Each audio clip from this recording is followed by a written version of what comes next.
Dear me. Can't get on the thing. Wait a minute. Am I on them or no? I don't know what I'm doing here. That's it. Don't know what's going on. Don't know what's happened there. Anyway, welcome one and all. I keep looking at that light instead of looking at you. I'm getting another light coming, so it'll be well balanced. But I don't know how to. I can't see myself on the screen again, so I don't know if you know if the light's good or if it's not good or whatever. Anyway, welcome one and all to today's Temple Report. God bless you. Let's have a quick look. See who's in the room. Ewan Eggerstrom, how you doing? Turn my screen a bit. That's it. That's better. Ewan Eggerstrom, how you doing? Scott the Prussian, nice to see you. Andy Corkin, I love those things you put up with the Templar Castles and that. It's brilliant. Excellent. Really, really good job. Thank you. Troy, Florida, how you doing? Marty BFP. Is that Joey? How you doing, Joey? And Matt McAfee, how are you? Richard's there. Excellent. And Marty BFP, nice to see you. Light okay. Thank you very much. Nice to see you. Good to see you all. Good to see you on. And miserable weather here as usual. Anyway, I'm still rejoicing over the fantastic result last week, getting those doors. Whew.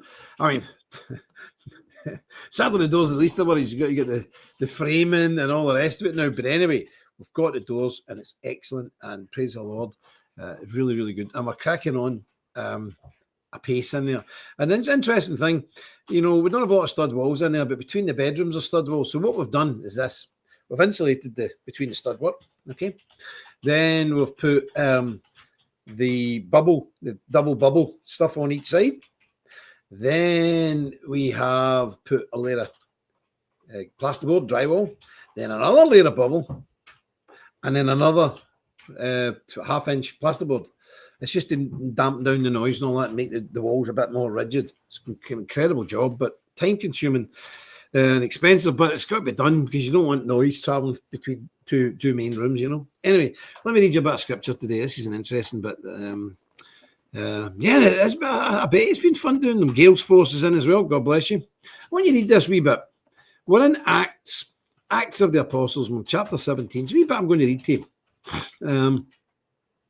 But it's quite true in today's day we live in, and for Christians. So let me read this.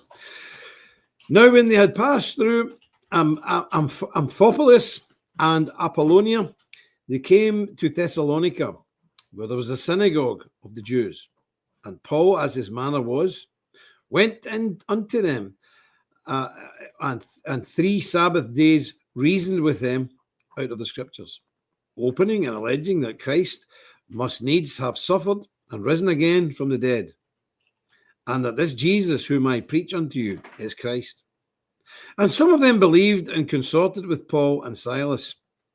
And of the devout Greeks a multitude, and of the chief women not a few. But the Jews which believed not, moved with envy, took unto them certain lewd fellows of a lesser sort, a base sort, and gathered a company, and set all the city on an uproar, and assaulted the house of Jason, and sought to bring them out to the people. And when they found them not, they drew Jason and certain brethren unto the rulers of the city, crying, These that have turned the world upside down are come hither also. When Jason had received, and all do contrary to the decrees of Caesar, saying that there is another king, one Jesus. Amen, Melinda. Reading there, verse 6. Amen. And we know the Lord will add his blessing to this, the public reading of his infallible, inspired, and inerrant word. And the people of God said, Amen, and Amen indeed. I just wanted to read that because I was reading it the other day and it struck me. Because a couple of things here that struck me. So when Jesus was dealing with, get down. Jesus was dealing with these religious men, the Jews of the day. They didn't like it one bit. So they went to some lewd men. You can only imagine what people were like, and gathered a company, lure men of the baser sort. You can imagine real scumbags. So the Jews consorted with the scumbags to attack the house and caused a riot. And he said, they took them before the rulers of the city, saying, These are that turned the world upside down. So these Christians have turned the world upside down. And that's what you should be. Christians should be totally unreasonable. We are the people who have turned the world upside down, and there's nothing wrong with that. But you see how they were very annoyed here. They're trying to use the rule of Rome against them. You see, they're saying, these people are saying there's another king. This guy, Jesus, they're saying he's the king. What about Caesar? Oh, you should do him in because of this. Well, look, there are other kings in the world. Of course, sir, we've got King Charles, unfortunately. But there are other kings. But Christ is King of kings and Lord of lords. That's the difference. There's plenty of kings. There's lots of kings all over the place. Papua New Guinea, I think's got 100 or 250 kings or different tribal leaders. But Jesus Christ is King of kings and Lord of lords. But there you go. We should ask ourselves, are we turning the world upside down? Are we upsetting people left, right, and centre? That's a very different message you get from the happy clappies and the liberals, isn't it? The Christians have got to be meek and mild, and if you cause any rows, you must not be doing things the way Jesus would want you to do it. No, the very opposite. We are to turn the world upside down, flip the tables over, set the world on fire. That's what we have to be. So amen. Amen indeed. Who else is in? Gale Force is here, yes. And Roger Madison, yes. And Troy Florida, yes. There we go. We got that. Yes. It's a thing that I don't understand how people get this so wrong. But there we are. There we are. So the good news today is Donald Trump is in readiness now to make a military strike in Nigeria. And he's really tightened up the rules, not allowing Nigerians in, not to put pressure on the establishment to stop this slaughter of the Christians in that part of the world. And it's really dreadful. It really is appalling what's going on there. So hats off to Donald J. Trump, the President of the United States of America and leader of the free world. So without Trump, and he's got a lot of faults, we know that, but without that man, where would we be? And I liked this comment the other day. You know, this lunatic who's been elected mayor, this Muslim communist. Can you imagine that? A Muslim communist? Does it get any worse? Maybe if he was gay. But anyway, they've elected this guy in New York, and he's told Trump, we ain't going to have any ICE nonsense in this town. We ain't not having ICE in this town. He says, okay, we'll arrest you then. I love Trump's style. Imagine it. I'm the mayor of New York, and we ain't having ICE here. Okay, we'll arrest you. Brilliant. And I hope they do arrest him. I hope they do arrest him because it's very serious business. We're having these kind of characters running your country. But, you know, New York's only a third white European now, just like London. And just like London, now New York has a Muslimic mayor, and you're in for a shock.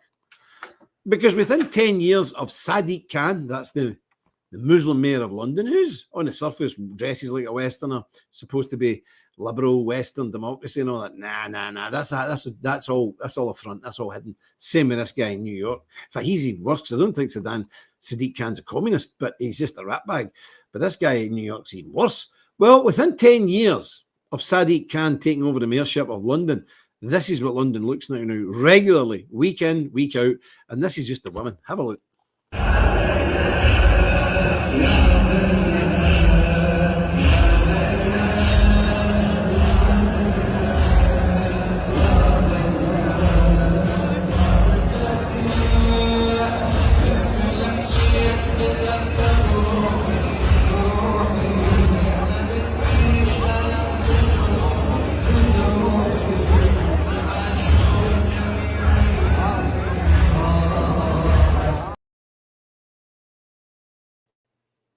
Very nasty indeed. Well, that's what's in store for New York and many other cities in America. Dearborn's already like that, but it won't be long before you have these rallies and marches in Dallas and Houston and Austin and different places. You know, Kansas City, all the rest of it. They'll all be all over the place. They'll be all over the place, these people. It's very, very worrying.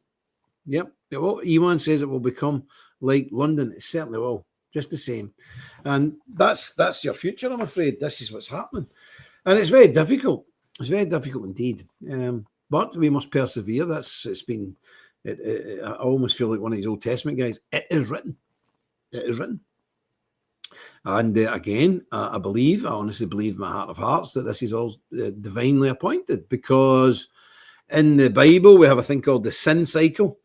I think it runs about 7 times, and every time the people of God rebelled against God, he punished them using the sons of Ishmael. You know who they are. And they were the chastening rod against the children of God. And I think that's what's happening to us, because look how many tens and tens of millions Americans have killed, and the British have killed in the abortion clinics of our countries. How could God not punish us? Do you understand? How could he not punish us? Look at the filthy, dirty laws regarding sodomy that's been introduced to countries. Look at the flaunting it and rubbing it in God's face, these gay pride, so-called gay pride parades. I mean, how could God not react to that? How? It's not possible. And we think of all the other stuff, all the filth and debauchery, pornography, and all that stuff that's going on. How could a holy, righteous God not react to that?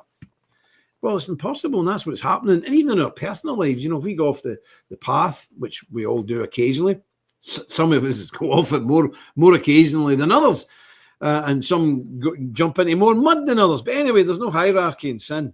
I don't believe in venial sins and cardinal sins. I believe in sin, period. That's it.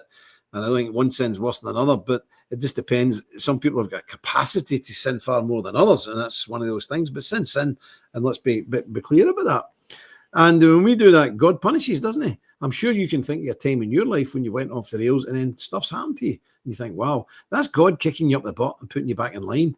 And thank goodness he does it. When he doesn't do it, that means he's giving you over to a reprobate mind. The Bible tells us that. Given over to a reprobate mind, that's the last thing you want. And what does that mean? That means when you sin and it doesn't hurt you anymore. And that's the worst possible reaction that can ever happen, because that means God has took his hand off you, which would mean, in my theology, that he never had his hand on you in the first place. And that is very, very worrying indeed. Now, somebody says, Marty says Andrew Mountbatten, Windsor, he's more dangerous. Nah, he's no danger at all. He's nowhere near the throne, never going to get near the throne. But he is not Andrew Mountbatten, Windsor. He is Prince Andrew. You cannot de-prince a prince. We have a hereditary monarchy in this country. You cannot de-prince a prince. He is the son of Queen Elizabeth II, God bless her. And just like Charles, he was a prince. Now Charles is a king. He's a prince. You can't unprince him. You just can't unprince him. And I upset a lot of people, but I'll just say this now. I don't want it's too strong a word. I despise Andrew. I think he's an absolute bad one. He's a wrong'un, total wrong'un. But everybody's calling him a paedophile.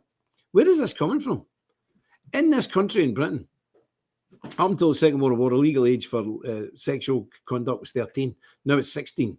In Spain and France, only a couple of years ago, it was 12 and 13. In many, many states of America, it's under 16. Some states, the main laws in America says it's 21. But in most places, it's not 21. It's nowhere near it. And everywhere in the world, it's 16. The girl Andrew was alleged to have a sexual relationship with was 17. So where's this paedophile come from? He's trafficking in prostitutes, but so are millions of people every single day, because in this country, they've decriminalised brothels all over the country. Did you know that? Well, they have. And that means all these poor girls are in there. They're not in there because they want to be in there. They've been trafficked. So he's not a paedophile. He's just not a paedophile. He's just not a paedophile. So if, is he a scumbag? 100%, but he's not a paedophile. Let's get this in our heads. And I want to point out something else. Now, again, I can't stand the man. I'd have him locked up in the tower if it was me. Well, not really, because he's not been found guilty of anything. What's happened to guilty until proven guilty by 12 men, good and sure? What happened to that? This is, the media says he's guilty, so he's guilty. That woman in America said he's guilty, so he's guilty. But 2 of her friends have come out who were in that sexual ring with her and are suing her estate for a lie she told about them. I'm not saying the woman was a liar, but I just don't think this is an open shut case, as people may think. So let's go for the rule of law. Let's not condemn people just because the media condemns them. And he's not a paedophile. Simple as that. He's not a paedophile. Is he a dirty, dirty, filthy old man? Yes. Paedophile? No. So, and he's still a prince. It's terrible. It's terrible. It's crazy stuff, mad stuff. What's this here? Matty's saying something interesting here. Found out by a number of Irish Muslim women led by Lorraine O'Connor, Muslim Sisters of Mary. Oh dear. Dublin-based voluntary independent organisation, mainly Muslim women living in Ireland, carrying a range of support services to the homeless, women and youth, focused on promoting empowerment, social inclusion and diversity. Right away, I don't like any of the words. When I hear about empowerment, diversity, social inclusion, I don't like the words. Don't like any. None of those words come from a good place I have found in my life. So there we go. That's it. It's just. But anyway, get back to Nigeria. Thank God Thank God that there's at least one world leader not prepared to put up with this stuff. So let's hope that, let's pray that the American administration acts quickly and swiftly in this. And this is what President Trump had to say. Have a listen. The Nigerian government continues to allow the killing of Christians. The USA will immediately stop all aid and assistance to Nigeria. We're going to do things to Nigeria that Nigeria is not going to be happy about and may very well go into that now disgraced country, guns are blazing, to completely wipe out the Islamic terrorists who are committing these horrible, horrible atrocities. I'm hereby instructing our Department of War to prepare for possible action. If we attack, it will be fast, vicious, and sweet, just like the terrorist thugs attack our cherished Christians. Bang! It'll be vicious when guns are blazing. Oh, Lord, thank you. Can we have another few Donald Trumps, please? Getting vicious, all guns blazing. Oh, my goodness, what a man. Now, I'm telling you, it says in the Bible, there's a passage in the Bible saying charity covers a multitude of sins. Charity is another, you can translate another word, love covers a multitude of sins. Well, I'm telling you something else as well. Direct action like that covers a multitude of sins. What does that mean? Does it cover your sin? Not really, but it's not a good works thing. But God looks very favorably on people who use a lot of love. And the Bible tells us, love covereth a multitude of sins. And putting your neck in the block with it and being preparing the Department of War, not the Defense Department, the Department of War, to go in and save Christians is an act of unfathomable love in this modern day when leaders don't give a hoot about Christian people. That is an act, and I'm telling you right now, as the Bible tells us, that does covereth, that love covereth a multitude of sins. So he's getting a wee bit of eyeball in some things there. I don't really understand the whole theological implications of that, but I can only tell you what's in the Bible. Love covereth a multitude of sins. And I think that's one of those things. And love comes in many ways. You don't need to cuddle people and all that. Do you love somebody? Your actions normally speak louder than words. And what Trump's doing there is fantastic. So we salute Donald J. Trump, President of America. Brilliant. Excellent. God bless him. There's Mitch Cameron and Sherry. How you doing? Don't worry about being late. You're not that late. Don't worry. Who's in here today anyway? There's not an awful lot of people in here today. I wonder what's happening. I don't know if there's a holiday on in America. Anyway, that's Donald Trump, and we're very pleased that he's taken that action. But I want to also show you, and he's right on this as well, these Ukrainian thugs.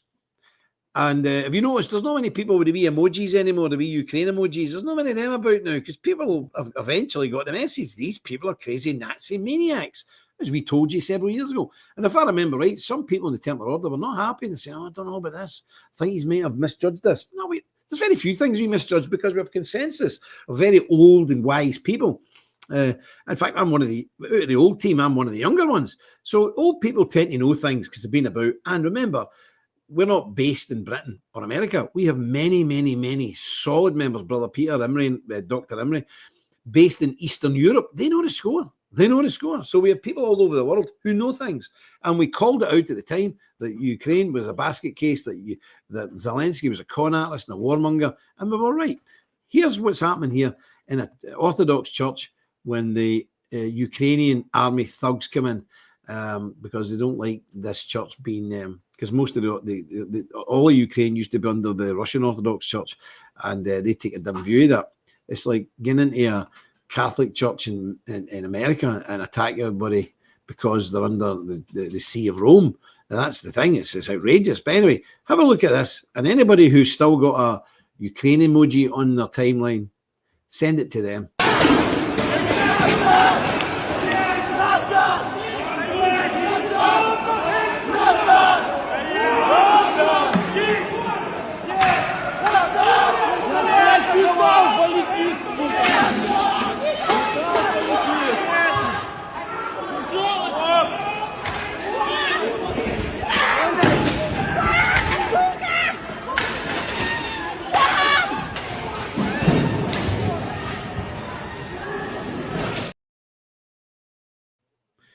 Disgraceful. Attacking people on a church, pointing guns at people and all the rest of it. That's what they've been doing for years now. We've been telling people that, but very few people, I think, believe us sometimes. But there we go. Yep. Golden X step on his staircase. Yep. We have the Donald J. Trump staircase. Yes. We'll paint it gold. Remember that. We've got a Donald J. Trump staircase. We dedicated our staircase in the Priory House to Donald J. Trump. I'm sure in 50 years, people are going, what was that all about? Well, they'll know. They'll know, because I think there's great things ahead for Donald J. Trump. So there you go. They're terrible, but these Ukrainians are just thugs, and the people are getting a hell of a time in them. It's not on. But that's what's been going on, and we've been trying to warn people. But a lot of folk, they don't listen. They don't listen. Oh, I'm going to show you something as well. You know how Sammy is entitled by law. It's actually the law to take 2 weeks off maternity leave. I mean, what's that all about? I was, every one of my kids, I was back at work the same day. I was up at the hospital all night, seen the baby born, back at work. I don't know what's going on. Anyway, by law now, it's a criminal offence not to give somebody 2 weeks. Well, Sammy's no, it took 2 weeks. It took a couple of days. Then he's been coming in here in the morning from 9 to 1. And he's been down a couple of nights helping me, and he's back to work next week again. However, one of the prices I had to pay for that, because he went in a moment of madness the other week, he bought another pup. It's half Labrador, half Dalmatian, because I've got one of them dogs, and they're great dogs. It's a good breed, that. Half Lab, half Dalmatian, brilliant dogs. So he got one of them. But then he suddenly discovered, within a week, you can't have 2 pups and a baby. Who didn't know that, Marion? Who didn't know that? So Sammy's a lovely boy, you know that. He's a good lad, but young, daft. Anyway, so now I am the proud owner of... Up, come on, up. There we go. I am the proud owner of this creature. Her mascot, her prairie dog. And I take her to work every day. And she sleeps in the bed with no other. But she's got a horrible habit of lying on my face, which is not so very good. I wake up 3-4 times during the night, like, get off my face. And she's on my face, isn't you? No, I know. But she's a good dog, and she's very, very fierce. They actually call him the terrorist Russell, because she's half Jack Russell Terrier and half, what's that thing? We call Cocker Spaniel, who are mad anyway. So 2 mad breeds, Cocker Spaniel and Jack Russell mixed together. They call him the terrorist Russell. Don't I know it? Anyway, so that's a wee bit of side news, but there we go. Lots of dogs in the prairie now. It's getting mad, isn't it? It's getting bananas. But she's a lovely wee dog. Nice dog, but very, very vicious. Anybody comes in here, I mean, she goes like screaming. You've got to hold her, and she's trying to get to them. I mean, she bites. She's a biter. She is a biter. She's not just barky. She bites. As a couple of delivery guys have found out. But there we go. The whole thing in Ukraine is crazy. We're seeing the murder of Christians in Nigeria, but not only that, Sudan as well is a basket case. And then in America, we've got this lunatic as the mayor. Do you ever wake up and just think, what next? What next? Where are we going now? What monstrous thing is going to befall me today? Because we work in this, you can't just switch off. So I do wake up most mornings thinking, oh, well, I put that television on, or will I just leave it? Because the minute I put it on, I go, oh, no, oh, what again? Because what's been happening in this country, we're letting about 20 prisoners out of jail every month. They shouldn't be getting let out. 2 weeks ago, we let an Ethiopian rapist out the jail. And the poor guy spent 3 hours trying to get back in, saying, I'm not supposed to be out. You need to let me back in. And they went, no, sure, go away. So there was a huge manhunt, and he got him the next day or 2 days later. But he was doing his best to get back in the jail. That's how stupid our jail staff are now. And the poor man was trying to get in. And he also stopped 2 cops in London and said, listen, I shouldn't be out. And they told him to get stuffed. They told him to get lost. Honestly, it's crazy. And he's a sex offender. And then we tried to deport him, fly him back to Ethiopia. And he says, I'm not going. I'm going to start a fight unless I get 500 quid, which is a year's wages. I think Jada covered this. And they gave him £500 to get rid of him. Why didn't they tase the swine, handcuff him and batter him with a billy club so he couldn't walk? Why not? I know it sounds a bit drastic, but no, I would have done it. I would have battered him into a pulp and chained him up. And then when he got off the other end, just throw him off the plane and leave him. Get 500 quid. Unbelievable. It's not right. But there we are. Marty says she's lovely. She is. She's a beautiful, beautiful dog. Stark, raving mad, but very nice. Anyway, what else have we got for you? We're doing some new adverts now. We've got a guy helping us. He was down the other day filming a few things. I just want your opinion on them. We're doing a few ads, church ads, Templar ads, different vibe to see if we can, broaden our scope of people to people out there in the world. So have a wee look at this and see what you think. Join the official Templar Church today. Experience live weekly sermons and Bible studies from the historic Magdalen Chapel. Keep our Christian heritage and values alive. Join now at thetemplarchurch.com.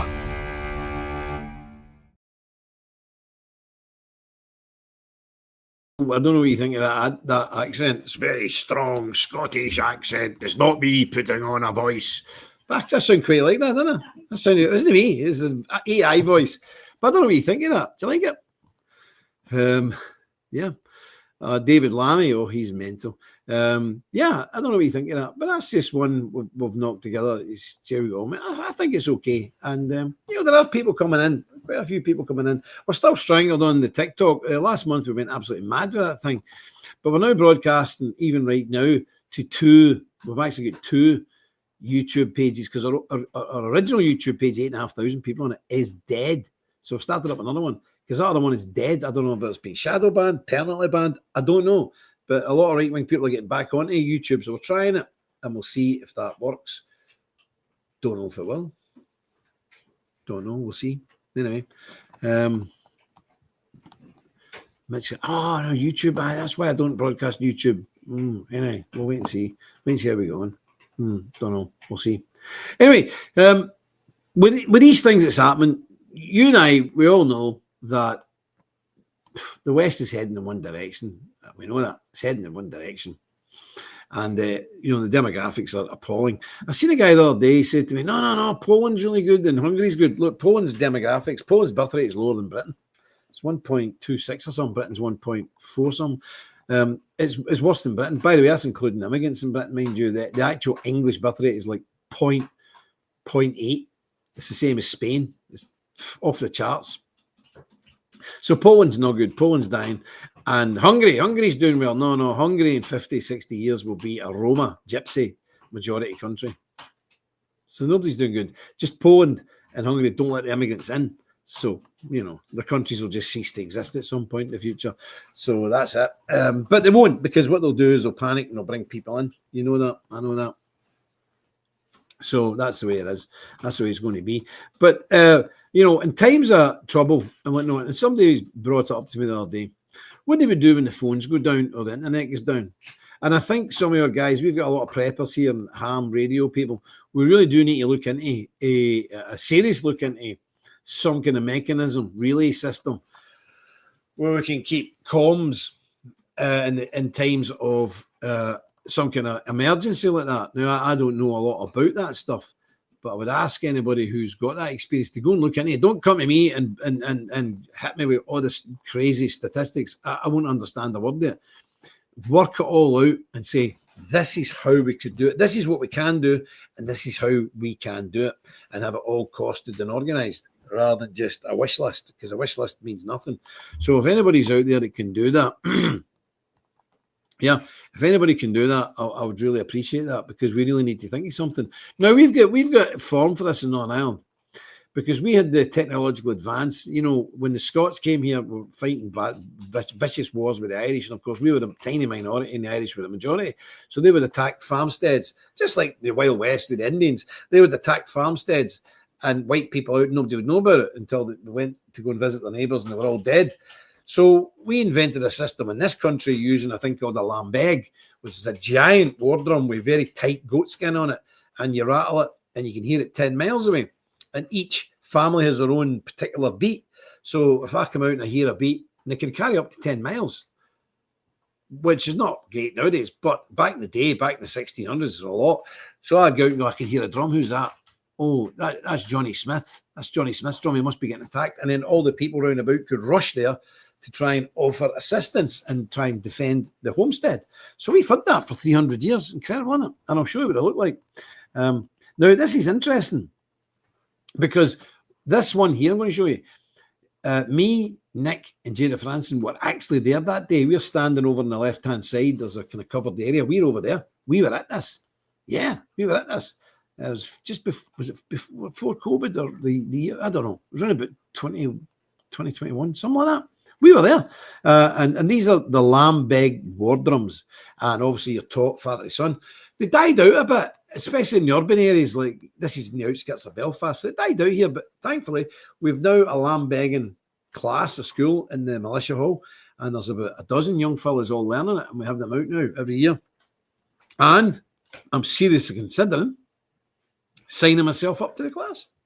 What do you think of that? I need George to knock a big hole in here because they're that big. They won't go through a door. They're about that wide. What's that? About 40 inches or something. So, but anyway, I'll show you. We did this one. So have a wee look. We did this one. These are the Lambegs in a parading setting now, but it gives you an idea of that. But that was a comms. This was a very advanced comm system of the 1600s, and I tell you, it saved our bacon. So we need to get something like that for when the internet and the phones go down. We need some kind of long wave, short wave. I don't know, but I know we need something. So have a think about it. But have a wee look at this.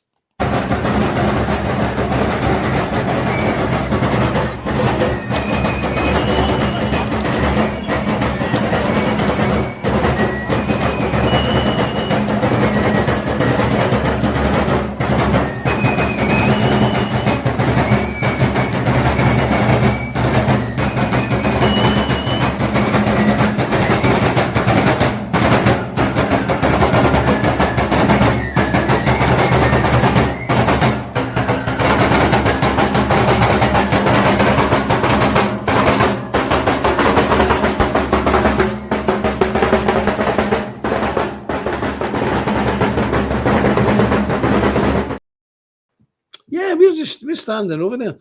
This daft dog, look at it. It sits behind me all day. It's crazy. But that was a big technological leap back in the day, and it gave us the edge. And it was only through things like that we survived. So we must be looking at something like that in a modern context. Now, I have no idea. As Mitch Cameron says, back in the Stone Age. I'm still in the Stone Age, I can assure you. Pigeons. Pigeons are handy, but they're a bit slow. But you can set up relays now where you can go, I don't know, 100 mile. So you can do a relay system right across the States. And you can do, I don't know if you can contact from Britain to the States. That's quite a long way. But certainly from Britain to mainland Europe and whatnot. I don't know how it all works, but I'm sure there's some of your people, I know there is, some of your people who understand this. And we should start planning now. We should start planning now for a comm system that we can get on and organise. It's very important. So I'll leave that with some of the sergeants at arms to put the word out. But as I say, don't come to me with a million ideas because I don't understand it. Go look at it yourself, plan it all out, look into it, examine it, cost it, see what's happening, and then we can then come to me with it, and then we'll see where we are. Anyway, on these drums again. I've got another wee clip of these drums because these are my favourite. Everybody hates them. I don't hate them, but I love them. But here, and you don't get the real sound when you're standing next to them. Your whole body's vibrating. They're unbelievably loud. It's the tension of the skins and them. Anyway, here's another wee example. Here's another wee example of the Lambegs and the pipes. The pipes. Yes, have a look.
tune was 100 pipers. I know. There's 100 pipers. I know. But it shows you how loud they are when they're drowning out drums. The microphones don't pick it up. You need to see it to believe it. But remember, some of you were over and we had a wee tiny mini one of those with a piper. You remember when we paraded through the town, we had a piper and a couple of drummers. That was good. I remember that. That was a great old day, wasn't it? It was fantastic. Now, also remember that remember, please, that this, well, certainly in Britain anyway, in the Commonwealth countries, Canada, Australia, New Zealand, whatnot, this Sunday is Remembrance Sunday, hence the badge. These new poppies now, used to be able to put a poppy on it, the plastic stem on it. It was brilliant. You put in your buttonhole, no problem. Now they're making them out of paper. You can't get them to stay on. They're absolute garbage. But so this is when we remember, and obviously I will be representing the order here locally at the local war memorial. We have all the art branches of the army represented. We even have the SAS because one of the founders of the SAS, Blair Main, Paddy Main, comes from these parts. So the SAS from London always send over a delegation from the SAS, the Special Air Services, famous SAS, Tillyreath, and normally one of the family of, was it Colonel Blair Main, one of the family always appear, and the Queen sends a representative to this wee town. The Queen's representative in Ireland is also sent here to Tillyreath. So I will be there representing the Templar Order. I think Sammy's coming with me. And then we will have a service in our own wee church because we have the war memorial in there from the First Great War. We will have a service in there dedicated to remembering the sacrifice of all the men in uniform who gave them. Yeah. Next Tuesday is 11/11, but this Sunday is Remembrance Sunday. So if you're British or one of us who have this ceremony, it is absolutely imperative. It's not an option. It's absolute duty to be at the war memorial this Sunday. No ifs, no buts, no maybe. And again, example, I was in a terrible accident. I smashed up my leg, my joints in my leg were all mangled. It was really bad. It was all wired up and everything. And it was bitter cold, like -10. And I was in the hospital, Glasgow Royal Infirmary, and right next to it is Glasgow Cathedral. And there's a war memorial. It's not the main war memorial in Glasgow, but it's one of them. And I said to the nurses, I need to get out of my bed and go to this memorial. And you're not getting out of your bed. I says, listen, I'm getting out of this bed. And there was a big round. She brought the matron and says, listen, if you leave that bed, we're refusing to allow you back in the hospital. And I said, I couldn't care less. It's irrelevant to me. I will be leaving this bed. All I'm looking for is a set of crutches and a big house coat just to put on my stripy pajamas. That's all I needed. I'm just going out the door. I'm only going 30 yards, but it's a big hospital getting out there. I don't know what I was thinking about. I don't know how I was going to do it. Anyway, we managed it. And they did let me back in. But then I was nearly frozen to death, actually. But anyway, there's no way that I wouldn't make a war memorial Remembrance Day. No way. Not possible. Even in jail, we had our own memorial in the jail. So you should be there. Every single town and village in this country, from John O'Groats to Land's End, every town and village has a war memorial. Be there. It normally starts at 10 and finishes at 2-minute silence at 11. Then I have to dash up to Bob's church because we have a service in there. Also, because Bob's ex-military man, ex-policeman, all the rest of it, always a service in there. And then I have to dash down here to St. Donald, the Priory Church of St. Mary Magdalene for the sermon. So it's going to be a busy day for me on Sunday, but there you go. That's the way it is. Mark says I usually go to London. Oh, that'd be good. I'd suffer the Bishop of London. Dear me. Poor you. I know. I was in that St. Paul's Cathedral one New Year's Eve. It was with Paul Golding. There you go. That shows you how long ago it was. We queued up for hours to get in. It holds about 20,000 people. St. Paul's Cathedral, we queued up, and then everybody's going up for communion. And of course, I was in a queue, and who's handing out the altar rail was a woman. I just said, no. What? I says, no, you shouldn't be doing it. I said, get a man. I just sidestepped and went to a man. And he wasn't happy. But the Bishop of London then was a wonderful speaker. Was it Charters or something you called him? He was a magnificent Shakespearean speaker. He spoke a lot of rubbish, but he said it very nicely. So there we go. So I'm going to leave you tonight. I've got one more thing to show you before I leave you, and I'm going to leave you with a beautiful, beautiful hymn for anybody who's ever wore a uniform. It comes from that film We Were Brothers. Was it Band of Brothers or We Were Soldiers with Mel Gibson? Brilliant film. If you haven't seen it, watch it. It's a brilliant film. But it's lay me down in the cold, cold ground. I'll translate. Lay me down in the cold, cold ground. and it's a fantastic lament. It was used in that film by Mel Gibson about the American soldiers in Vietnam, but it's dedicated to all you guys who've served your country, who wore a uniform, who've lost friends and that. But before we get there, I just want to show you this quick clip. I don't know if Jada showed you this, but I almost forgot about it. But you know, the other day there was a massive mad stabbing frenzy on one of your trains in England. Well, the same day, earlier on in the day, he done this. I don't know if Jada showed you this, but just in case you never, I'm going to show you. He done this earlier on in the day in a barber's. Have a look. I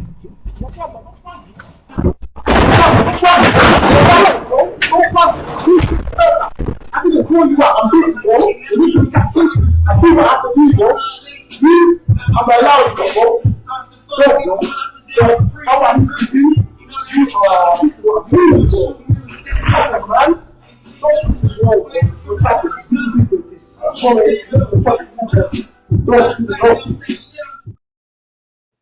Look, the bottom line is this in this country, in any other country. Until we bring out summary justice, the guy's on film doing that. It's all the proof they need. He should be executed on the spot. No trial. Don't need a trial. What do you need a trial for? He's on video. Bang, gone. End of. You're an undesirable. Get rid of him. And I think we're going to have to get back to those days. The Wild West days, Texas law.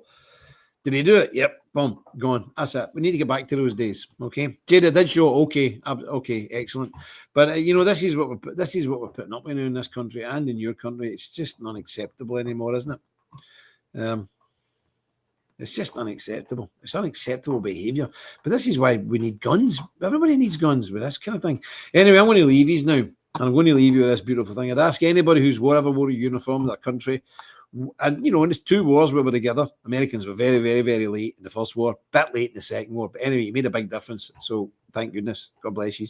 But anybody who's wore a uniform for their nation and wore that beret, you know how it feels when you pull that beret on? You remember the first time you pulled on after your basic training, you got out and you got your kit, and the last thing they give you is your cap and your cap badge. Do you remember how you felt? You got your cap, but they give you the cap, well, in Britain, anyway. The last thing they give you is your cap badge. You remember how you felt? You looked at yourself in the mirror and you had your cap badge on. Yeah. So, and then, you know, you lose friends, stuff happens. And most friends you lose is after the battle, isn't it? In civil life, alcoholism, drug abuse, depression, suicide, marriage breakups, isn't it? So when you listen to this, just remember all those who went before us, our fathers, our grandfathers, our great-grandfathers, back in the midst of time, who bled and died, that we would have the opportunity to live free in our countries. And that is why, my friends, that is why we must never give up the fight. You know our opinion. This cannot be stopped. Remigration is a myth. This cannot be stopped. And people say, oh, you're a surrender monkey, or you're blackpilling people. Let me be very clear about this. We're blackpilling nobody. We are not surrender monkeys. We're not French. We will fight to the last breath in our bodies. We will die in the fields with our children, with our rifles in our hand as the children reload them for us. We will never surrender. We will never give an inch of this land. We won't even give a blade of grass to this land. But the enemy can be assured that this behind every blade of grass is going to be one of us. We are beat on them. Simple as that. This is no blackpilling. This is grown-up stuff. We will defend our countries to the last man, to the last bullet, to the last boy, to the last girl, to the last person that can hold a rifle. We will defend our land. And if we lose it, there'll be nothing left for the victors to enjoy. It'll be a smouldering heap of ruins. But God is with us. I don't believe we'll lose. I don't believe we can lose. But we must be unreasonable. We must be outrageously unreasonable. Even if we're outnumbered 10,000 to 1, we'll lift the rifle high in this hand and we'll lift the sword of God in this hand. Through those two implements, victory is guaranteed. I'm going to leave you with this. God bless each and every one of you. And remember, until we meet again, stick close to God. We won't go far wrong. Dus Vault. Let's see if I can work this now. Oh. What's happening?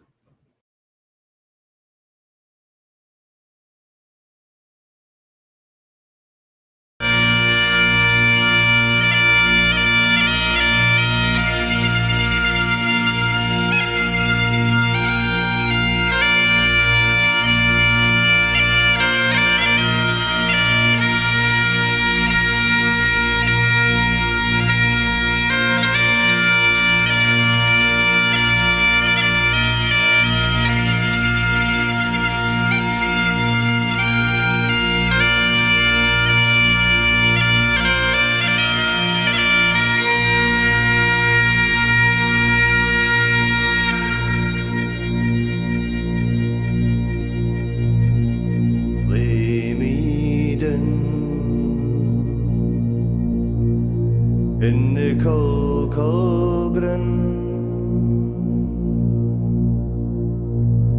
wherefore many more have gone. Lay me down in Nicol Colgren, wherefore many more have gone. When they come, I will stand my ground, stand my ground. I'll never be afraid. Thoughts of him take away my fear. Sweat and blood hide my veil of tears. Once a year, say a prayer for me. Close your eyes and remember me. Ne'er more shall I see the sun, for I fell to a German's gun. Lay me down in Nicol Colgren, wherefore many more have gone. Lay me down in Nicol Colgren, wherefore many more have gone. Wherefore many more